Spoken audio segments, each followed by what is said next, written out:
because we are practicing social distancing, because we are still in a pandemic, but there are also other things that are happening in our country that we want to talk about. And so today we're going to be talking about combating colorism in Indigenous communities. I'm going to tell you a little bit about myself, who I am, and then I will have our panelists introduce themselves as well. My name is Heather Bruegl. I'm Director of Cultural Affairs for the Stockbridge-Munsee community. I'm enrolled citizen of Oneida Nation of Wisconsin and first-line descendant Stockbridge-Munsee.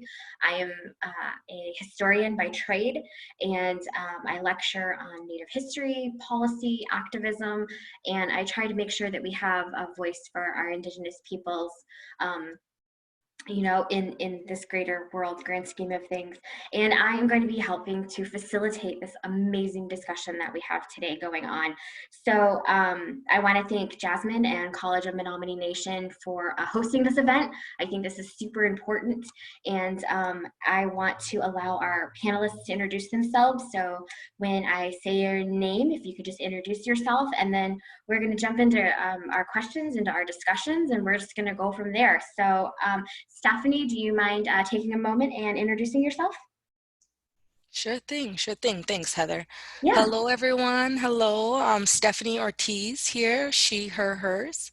I work for our state coalition against domestic violence as the Director of Prevention and Outreach. And so my role really at the state coalition is to manage a statewide prevention initiative. So I do a lot of supporting member programs throughout the state, like domestic violence and sexual violence agencies in engaging young people in anti-violence work. So a lot of my work throughout the state and in my community is very youth focused. So I'm all about engaging young people in the work that we're doing in movement building and community organizing. I grew up in the Oneida community all my life. My mom is Native American, Oneida Menominee, and my dad is Black Puerto Rican. So I identify as Native and Afro-Latino. So that's important to know as I bring that experience and perspective into the conversation today around colorism. Additionally, in the community, I do some community organizing work with Black Lives United Green Bay. And so again, I'll be bringing that lens and that experience into the conversation today as well. Thank you, Heather. Yeah, thank you so much. Of course, thank you for being part of this, Stephanie. And next we have Jeynce. Good afternoon, everyone. Can you hear me clearly? Yes, I can. Okay. Thank you so much for sharing space and allowing me to share space with you all. My name is Jeynce Poindexter. I am the transgender specialist / victim advocate for Equality Michigan. I am also the vice president of Transistors of Color Project, and I am a co-chair of the Fair and Equal Michigan Initiative. And so all of my advocacy work for the LGBTQ community is to bring about a better quality of life and respect, ending discrimination for all LGBTQ community members. But I have a very deep passion for the survival and a better quality of life for Black trans women, because trans women of color continue to be murdered at a rate that is now reaching genocide in our country.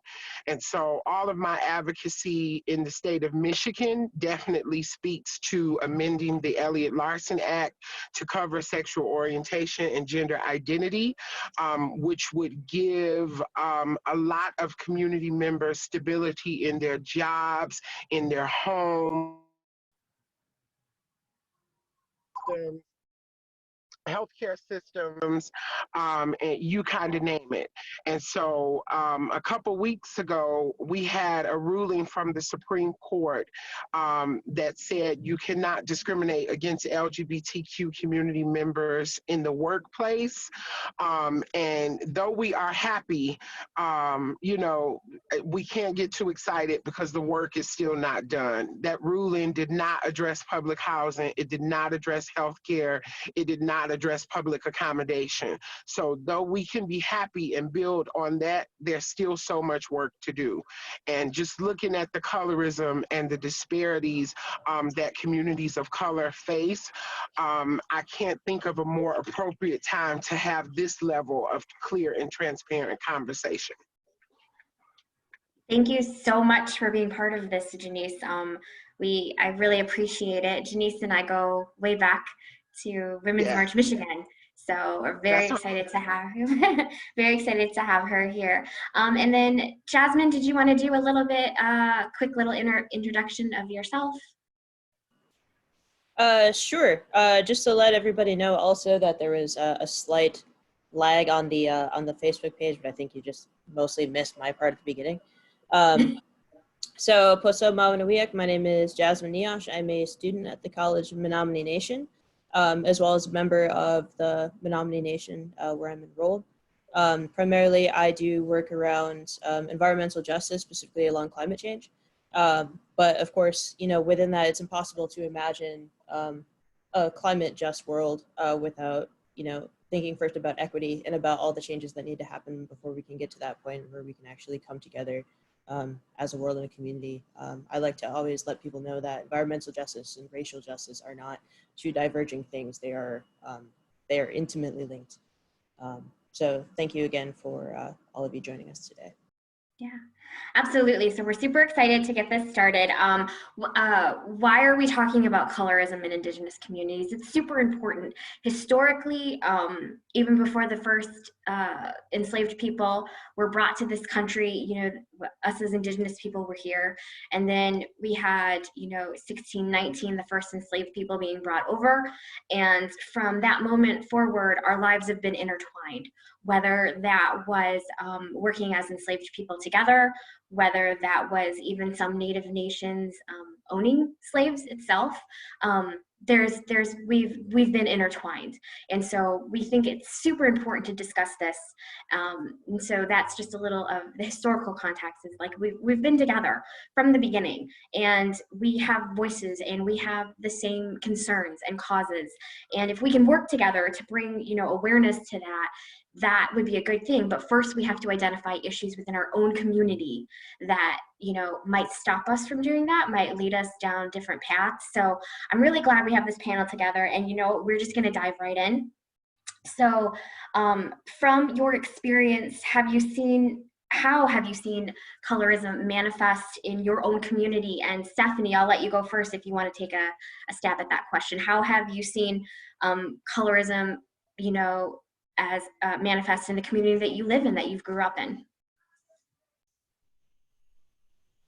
Thanks, Heather. Yeah, Yeah. I can go first. And then my hope is this will eventually become some sort of dialogue back and forth between both of the speakers today, myself and as you as well, Heather. So for me, I mean, growing up, like I grew up all my life in Oneida, right? So for those of you that are familiar with the area, we have a tribal school, right? I had the privilege of being in the very first kindergarten class of the Oneida Nation elementary school and middle school. And so my family, I was born in Chicago, and my mom moved me and my older brothers and family here when I was just 1 year old. And so she moved to Oneida. She's an enrolled Oneida tribal member. And so blood quantum is a whole nother webinar and training. But my mom moved here for the benefits of healthcare, education system, and really economic supports that came along with being an enrolled tribal member. And so when we were able to, when I got here to Oneida and started experiencing what the community was like, we were probably the blackest family in Oneida. And so that is where my experiences around colorism really started to show up, is when I started to go to school and see other Native girls that there weren't many Native girls that were mixed with Black or Latino or really any other any other race or ethnicity. And so again, we were like the blackest family around. And so we were always the butt of people's jokes, right? Or that is the experience that I had as a young person going to the Oneida School and living in a Native community, is hearing things like, you know, like you can date anyone, but they can't be black. And it was always specific, like the dating preferences is what I'm saying, is the dating preferences is one of the ways that I've seen colorism manifest in my community growing up, is I would hear other Native folks say that outwardly, right? And openly. And, you know, comb your hair, and like this whole idea of good hair. And since my hair wasn't straight and long, it like that, I think the anti-blackness and that colorism showed up. And I really don't believe colorism is just about skin tone either. I think it's much more than that. It's about anti-blackness as well. They're very, very interconnected. And so, you know, growing up in Oneida and knowing that my blackness was my most salient identity, moving through the community at that age, when I showed up in a room, it was my blackness that people seen first, was really something that I had to move through later on in life and figure out what was that all about, right? And so these ideas of beauty, you know, standards that we know our communities internalize. One other phrase that I always heard growing up is, you have the complexion for the connection.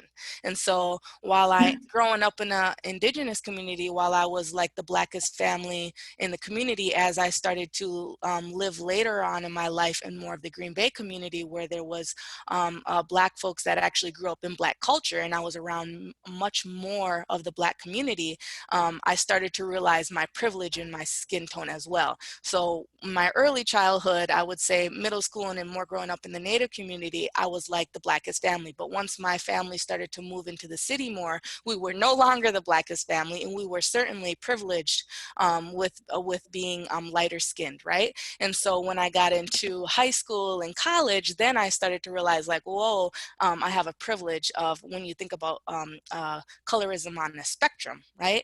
Right, it kind of flipped. Right, it kind of flipped. I had a privilege, and I was marginalized in my Native community, but much more privileged as I leaned into being around much more black folks with darker skin.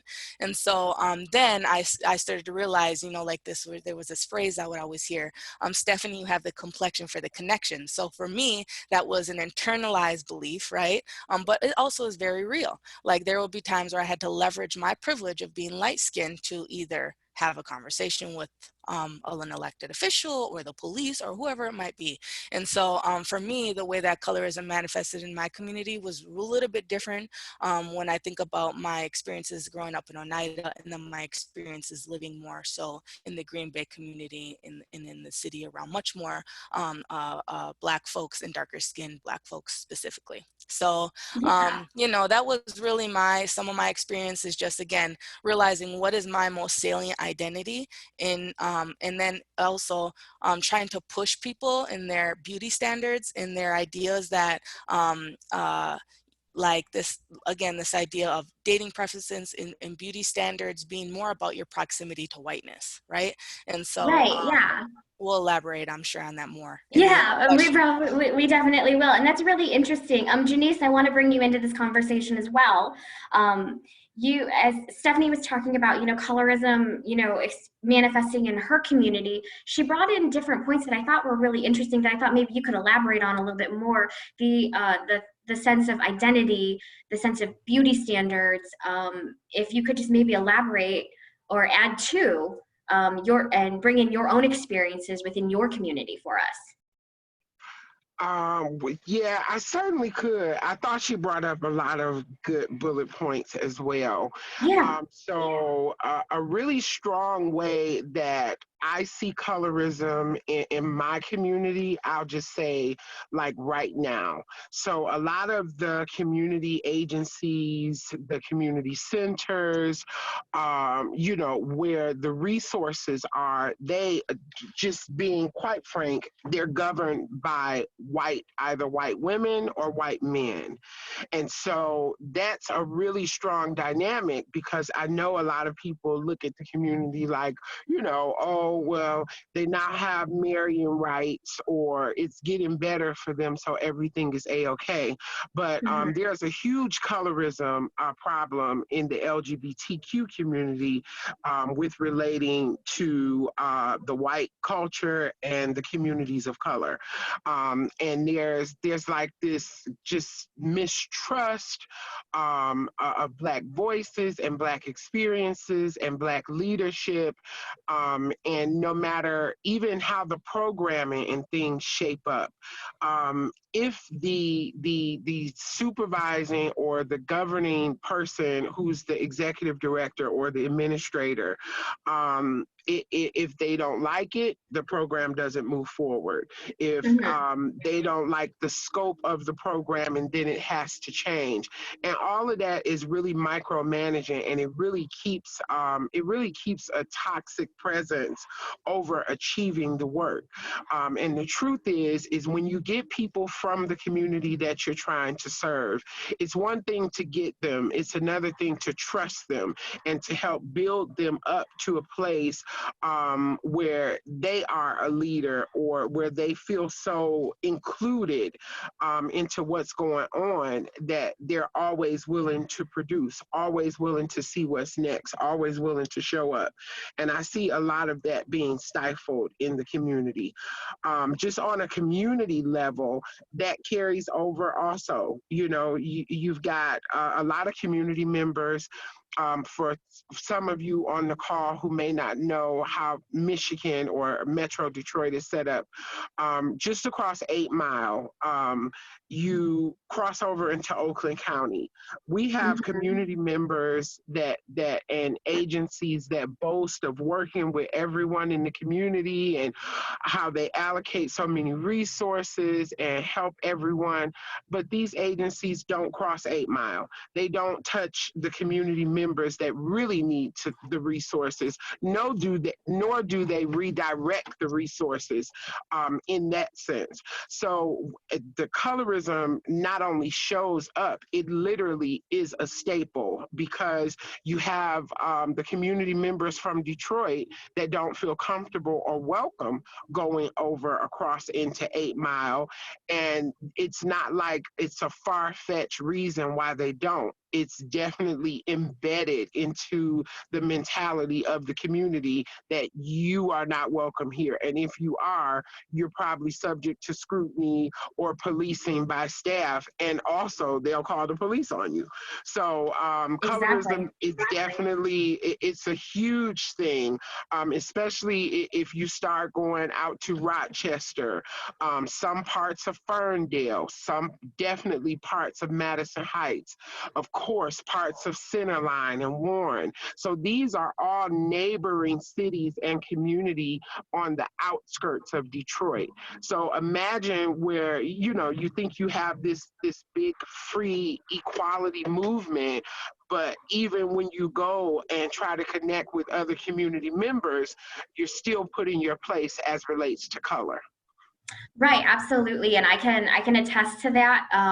For those who don't know, I'm a Michigan transplant. I've just been up here in Northeast Wisconsin for just over a year now, and I lived in the Oakland County side of 8 Mile, and so I can definitely attest to everything that our panelist Jeynce was just saying, and being particularly in the part of Oakland County that I was in, being an Indigenous woman, I felt a little out of my element, but it's definitely, you know, it's there and it's real. And so I'm wondering, because we do have so much of our history in common, and we've got a lot of different backgrounds here. We've got Indigenous, we've got LGBTQ, we've got Latina, so we've got some different backgrounds just in our panelists alone and those on this call.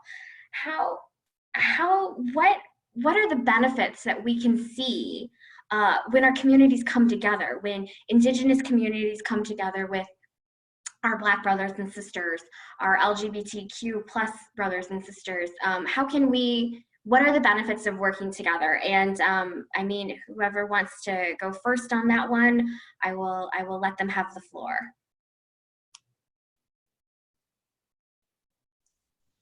This is Steph. I can jump on again. Yeah, please go ahead, Um, Steph. yeah, I mean, the benefit of solidarity work is boundless. Yeah. You know, something that I've learned over time is that tension is a doorway for growth, right? And so when I think about all of the variety of communities that we're part of, I think of really the benefit of us all leveraging our privileges. And so we're talking more specifically about colorism today, right? And Yes. so we're like, we are literally living in a skin in which the world marginalizes us, right? Mhm. And it's natural is not even the word, but we are going to internalize some of it, right? Right. We see it in the media, we see it everywhere, we see it in our peers, in our family, it's in our homes. Like, I remember growing up literally wanting to stay out of the sun, right? And like, that is how serious it was, and that is how harmful it is, right? Yeah, Of me not being I have felt that way too, Stephanie. I have. And Yep. so many others. Like, when I see people make comments like that, it's like, oh my gosh, I don't think folks realize how harmful this is. But literally, like, your skin tone determines whether you get hired, whether you get suspended from school, whether you get convicted and what your sentencing will be, whether you get elected. Like, our skin tone and our color is so connected and factors into all of these really real opportunities or lack of opportunities in our community. And so I believe the benefit of working together on issues like this is that we're all able to leverage our privilege, our strengths, our resources, right? And like, it's this idea that transformative justice and collective liberation aren't possible unless we are in Mhm. solidarity with one another and recognizing our role that we have in relationship to one another. And so those are some of the things that are coming to mind for me when I Yeah, think. absolutely. And Jeynce, like particularly with the Indigenous community coming, you know, in solidarity with, you know, the social movements that are happening right now, you know, in the Black Lives Matter movement, in the LGBTQ plus movement, like what are the benefits of us working together? Well, obviously, I mean, I can't say how happy I am to see this wave of humanity and caring and just love. I mean, like the past couple weeks, the Black Trans Lives Matter movement has very much taken center stage in the Black Lives Matter movement. And I'm so happy to see that, because I think what people fail to realize is that our liberation is intertwined and is connected in such a way that the change has to be harmonious. It has to be with all of us included. And so it's really been rewarding to see the marches and the banners and people just say, you know what? No, you know, like overall, I just know that this is wrong. It sounds horrible. So we're going to stand with you all. Not only do we get the fight, but we're a part of the fight with you as well. The same thing that our white brothers and sisters, our Indigenous brothers and sisters, our Mexican brothers and sisters, our Irish brothers and sisters are doing currently in the world right now. We're seeing that with the Black Trans Lives Matter movement as well. And it's very rewarding. And those are the benefits of coalition building. Those are the benefits of you, like in this instance, you as my sister, you all as my sisters, not only making way and room, but also sharing the platform to say, hey, this woman has issues as well. She's also a woman of color. So if we're going to reevaluate everything, we have to be intentional about including the voices that have been silenced. violence, about centering the voices that have literally been dismissed. So that's the beauty and that's the rewards of building and sharing together, because I take your story and I take it in with me and I dissect it and I process it. And then I'm able to depict and translate that to the next person that may not get or understand what the Indigenous plight is, that may not know, that Christopher Columbus did not discover this place, that may not know, our natives and brothers and sisters were definitely here. And not only have we been robbed from our 40 acres and a mule, but there are still, our Native American and Indigenous communities that are not rightfully acknowledged, that have not been rightfully received their rewards and just the things that this country has promised. So when you think about all of those parallels and all of those things that completely match up and go together, if we are not in the fight together, it's because we're choosing not to be. Right, exactly. I appreciate your words and I appreciate your sisterhood. And Jeynce, I want to direct this next question towards you more so. And it's what can we do in communities of color, but in particularly Indigenous communities of color? What can your Indigenous brothers and sisters do to help strengthen that bond and bring the issues that bind us together closer? I think we can certainly do more conversations and more spaces like this. Also, if there's a chance to collaborate with, let's say, in positions, manager positions or supervisor positions, I think we can just be intentional about connecting where we do connect and where we do understand, so that we can continue to lift each other up. So, and definitely that means standing in the gap sometime. If I hear someone, just speaking or perpetuating a false narrative, I now am equipped with the knowledge and the ability to say, well, hey, no, this happened to them. So if you understand one wrongdoing and murder and harm and genocide, you got to understand the other. And that, when we all kind of operate in that kind of spirit, we're all somewhat deputized for each other's communities. So we'll have conversations along the lines with our people that have never been able to be leveraged because maybe we just weren't pushed to do so. Right, that's great. Stephanie, I would like you to weigh in on that as well. What are your thoughts? This question, I think I struggle with a bit. And it's probably, again, because of my own experiences growing up in Oneida in the Native community for so long that sometimes when I reflect back on those memories, I feel a little hopeless. I'm trying to stay inspired and motivated by the young people that I've worked with from Oneida and their worldviews shifting to one in which embraces their Blackness in their peers that are Black, and they're standing in solidarity with them around the actions happening around the Black Lives Matter movement here in our local community. But it's tough. I guess what I would say to folks from the Indigenous community that are listening in is start with your family and your household. Yeah. Like there's anti-Blackness in your family and in your household. So if you can begin to openly and even acknowledge, right, like truth and reconciliation, if you all can begin to start to look internally at even just your family unit and how you all have perpetuated colorism over your time together, or what you learned from your, folks who came before you that you grew up in, and you were hearing these things growing up, like, you can date anyone, but they can't be Black. Or what is it about that colorism and anti-Blackness piece? Where did you learn it from? Because we've got to get rid of it. We've got to get rid of it. And if we can just start with like literally analyzing and self-reflecting about our own family and our own household and how this shows up, You know, you're a lot of my native folks, you know, we're starting to see our, I'm a mom, right? We're starting to see our kids date now. And like that is some of the times where you can start to realize that this is showing up in yourself.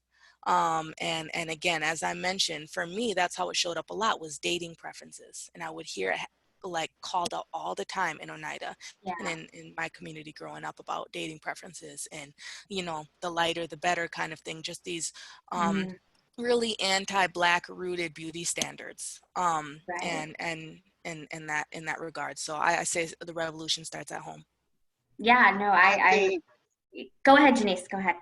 oh my goodness, yeah, that was so good. As soon as she said it, so Heather, you know me, you know I'm very upfront and very blunt. So Yes. along with along with legislative change and policy change, I strongly believe and know that we also are going to have these cultural shifts, these cultural changes as well.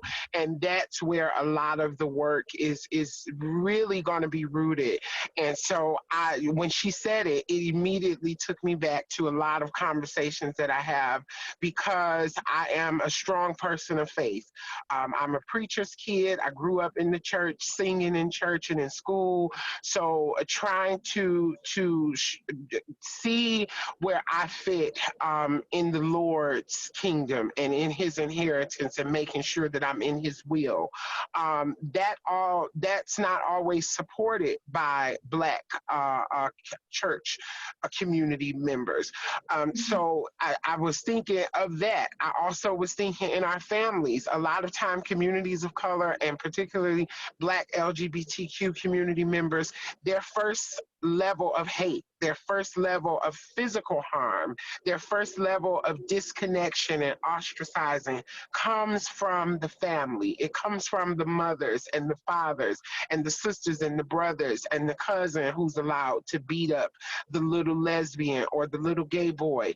It starts right in the family. So when she said that, I mean, that's just a healthy helping of homework right there, to start in the people that you grew up, to dismantle a lot of these passed down traditional discriminatory practices is a heavy load.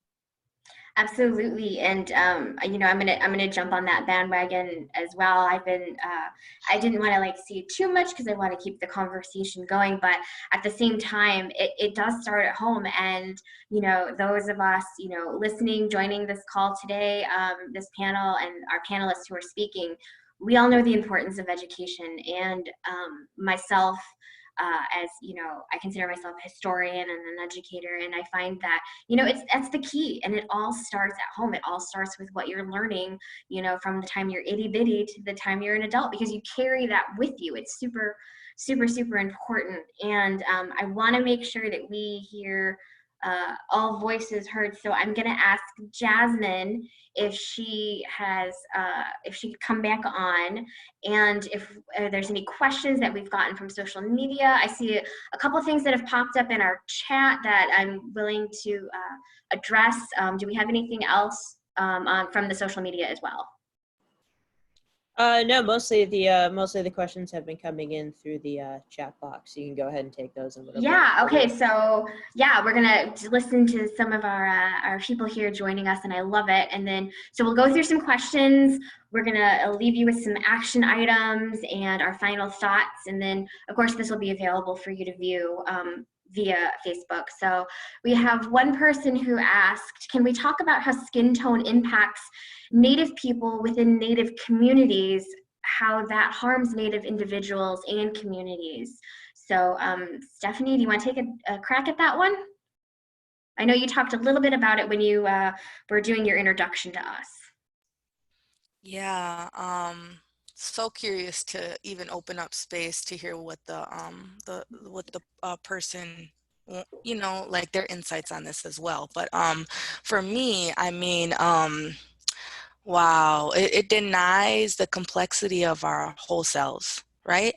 Like, and for me, it goes to another person's comment below. Like me growing up in Oneida, I also recognize that when you talk about skin on a spectrum, depending upon where you are or in what situation.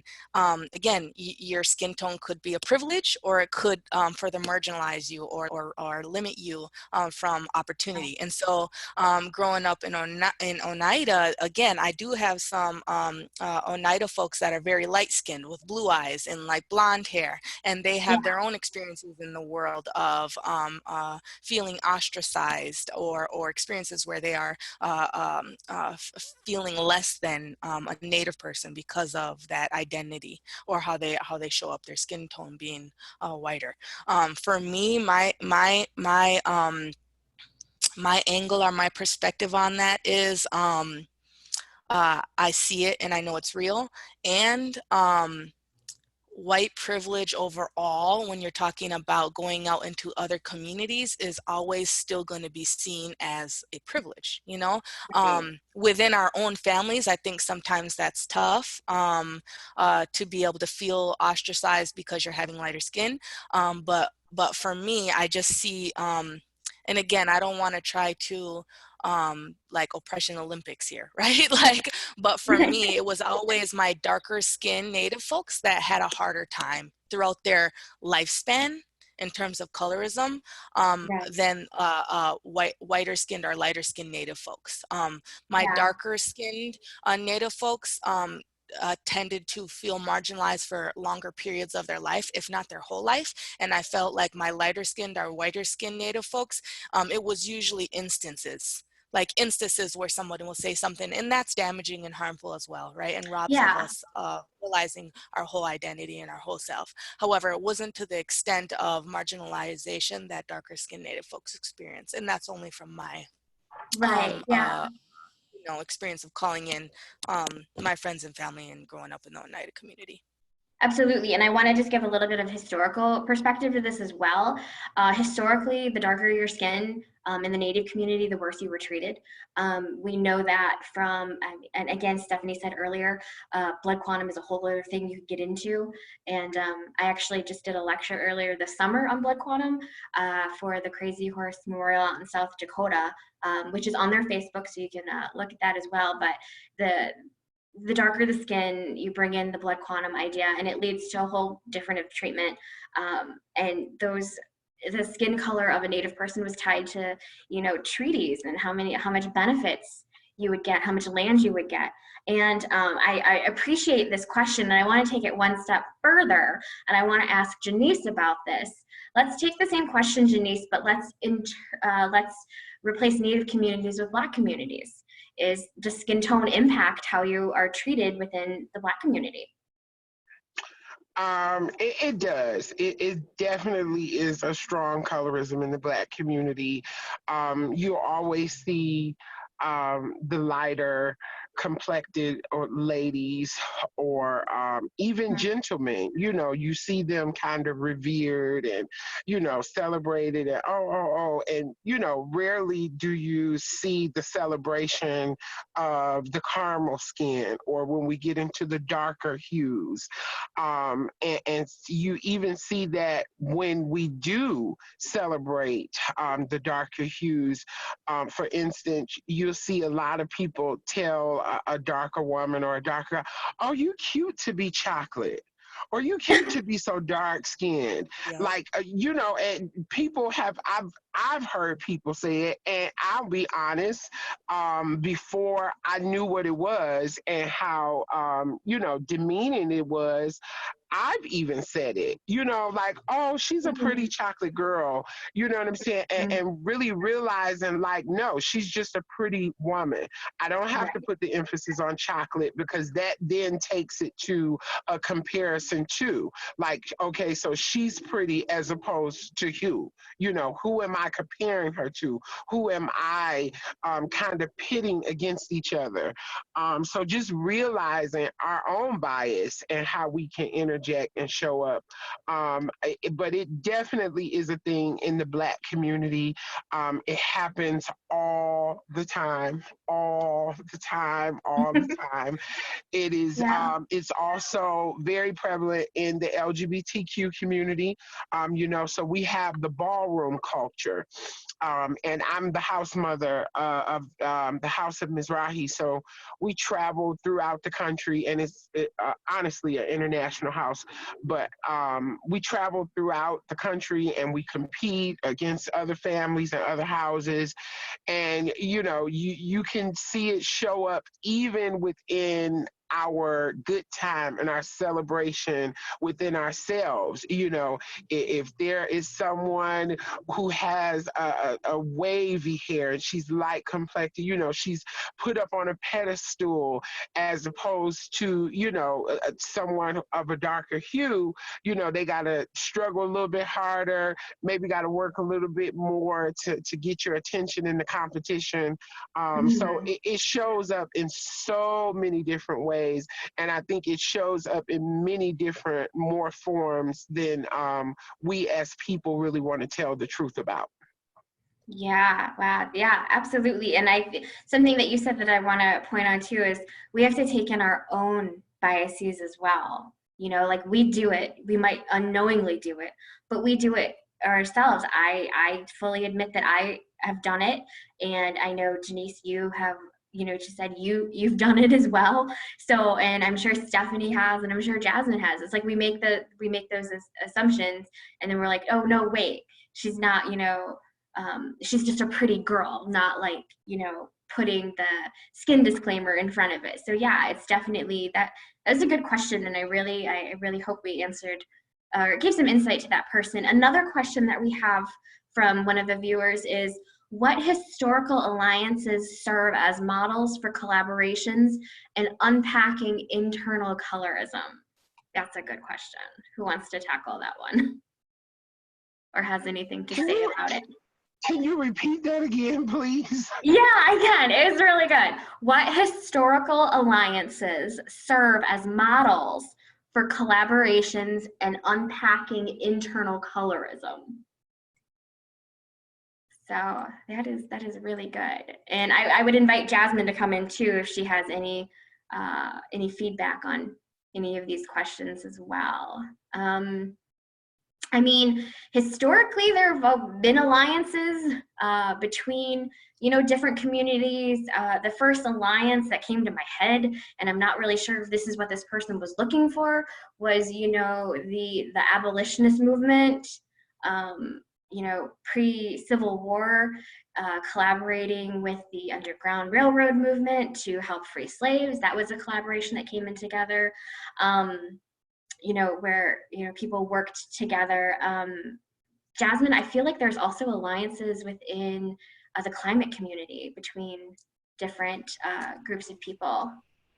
Admittedly, not as many as I'd like, and some of us are like working actively to change that.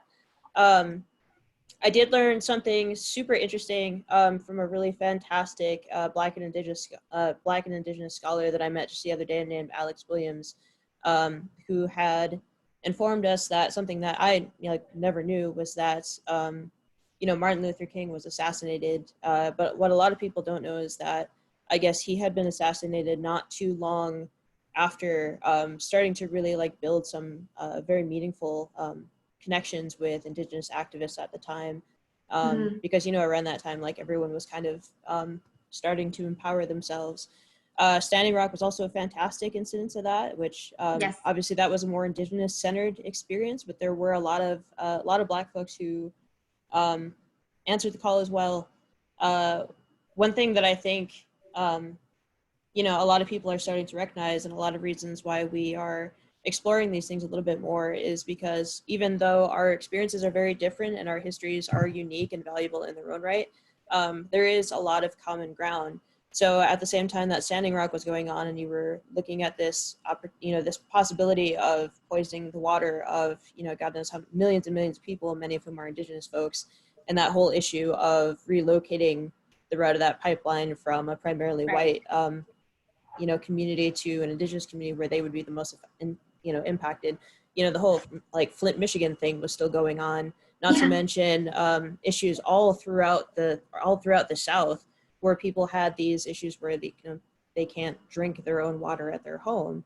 Right. We're seeing the same thing right now with instances of police violence, where Black folks are killed disproportionate to their percentage of the population, but so are Indigenous folks as well. And that's not the sort of thing that we should need. We shouldn't need a reason to build these connections. Like, we should just be willing to recognize each other's humanity and, be willing to stand up for justice's sake. But these things do have a lot of parallels. And even if they might not impact each other the same, the impacts do come from a lot of the same sources. So. Absolutely. And Jeynce, if you just want to comment really quick, one thing that I just thought of is when we were both board members for Women's March Michigan, how diverse was our board, and how much did we, bring alliances to each other's, causes? Like, it was probably one of the most diverse boards I've ever been a part of.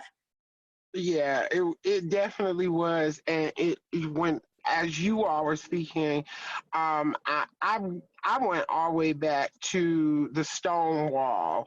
So Yes. I mean, like, now we celebrate Pride, but let's be very clear: Pride was a resistance. It was an uprising, and it is the very same things that we're fighting now. It was systemic racism. It was abuse of power by the police. It was like literally attacks by the police targeted to community of color, particularly Black LGBTQ community members that hung out around, the pier and Christopher Street. And I mean, literally, this is the same thing that we are fighting right now. And what took me back is seeing the kind of strength and sisterhood that Marsha P. Johnson and Sylvia Rivera had, in the sense of, no, we are going to stand up for this, and we're going to stand up together, and we just going to push it and push and push it. When I think about that, when I think about working together and pushing back and resistance, and, talk about historical moments where the resistance was so unified that it was literally like death or nothing. And that's really the state that we're in now, because people are realizing, like, hey, after you pick this person or this population or this group or this color off, I'm next. Yeah, absolutely. That's great. Jasmine, do we have time to get one more question in, and then we'll do our ending? Okay, because this question just popped up and I thought it was really good. And Stephanie, you might want to take a jab at this one first, and Jasmine as well. And then I would bring Jeynce in too, just to take it from a different perspective. But the question is, did colorism in Indigenous communities exist before Europeans came to the continent? If not, is this a result of the imposition of white supremacy? And for me, my answer in response to this is really short. I think colorism is rooted in white supremacy and is absolutely a result of colonization. Absolutely. Jasmine, do you want to add to that? I would definitely agree with that. Within any group of people, there's always going to be genetic variation. That's just a fact. And, even going back a ways in our history, there were some light-skinned Native folks who were in the mix as well. Crazy Horse famously had lighter hair and generally just sort of lighter complexion. And I don't think anybody in history has the gall to go up to, if Crazy Horse were around and tell him that he's not Native. And the same thing, happens on the other side of the spectrum as well. That's the nature of things. It wasn't until there was a historical and societal context to add to that those things become demonized. And even if there was some of that went on, pre-colonization, I think definitely we can say right now that it's a manifestation of colonization in our current. Absolutely. Current Jeynce, what would you say?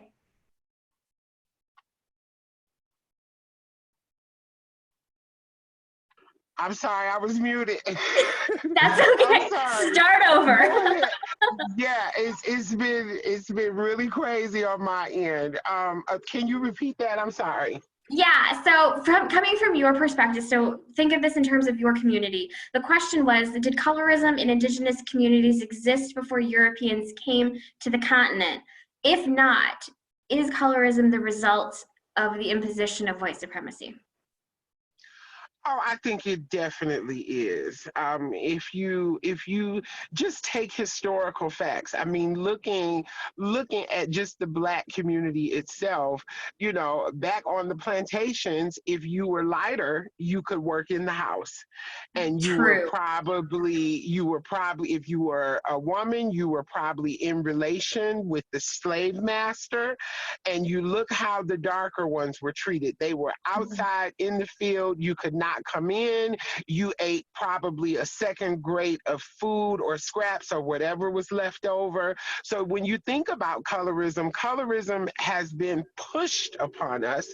And I say pushed because I'm not saying, you know, that our people accept it. We definitely perpetuate and operate in it.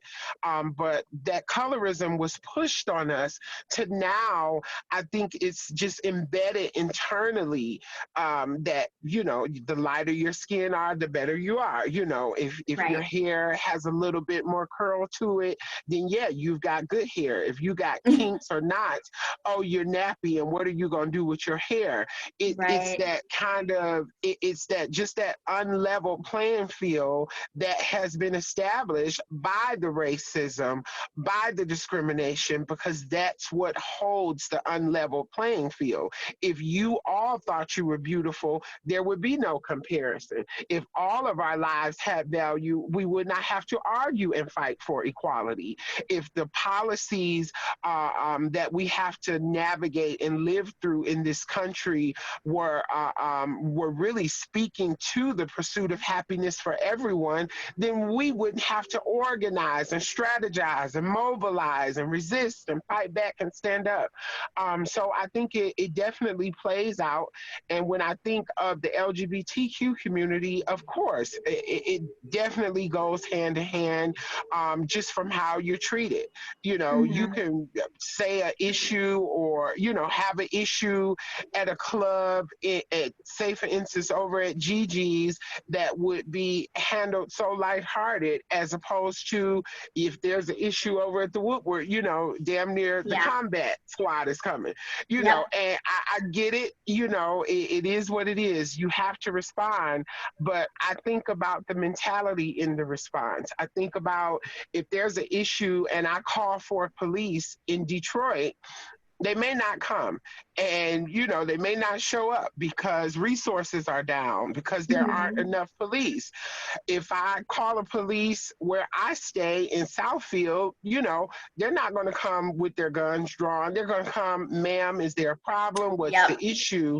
You know, so you look at the mentality, you look at the response level, you look at the way in which you're handled, and you can always see colorism and always directly relate it back to the institutionalized and the structural racism that we all have to combat in this country.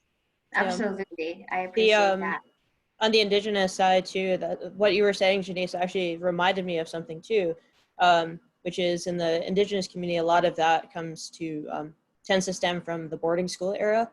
You know, we've had a lot of instances over the last couple of weeks where that's kind of, you know, come out in conversation, and it seems across the board that that's usually the explanation for it. Is like when you really dig down into it, a lot of things that, you know, ended up rooted in our community didn't come from us. They came from the boarding school era, and of separating out those instances where, you know, as a matter of survival, people who were a little bit more light-skinned or could at least like white pass culturally, if not like through their physical appearance, were treated maybe not quite so bad as folks who were darker skinned and couldn't necessarily like pass for white in that sense. So it's those kind of things that we have to recognize and, you know, heal from. Absolutely.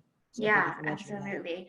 I appreciate everyone's thoughts on this, and so we're were there any questions on the social media, Jasmine? Because I want to make sure. Okay, so we could go on forever. I know we could. I know I could.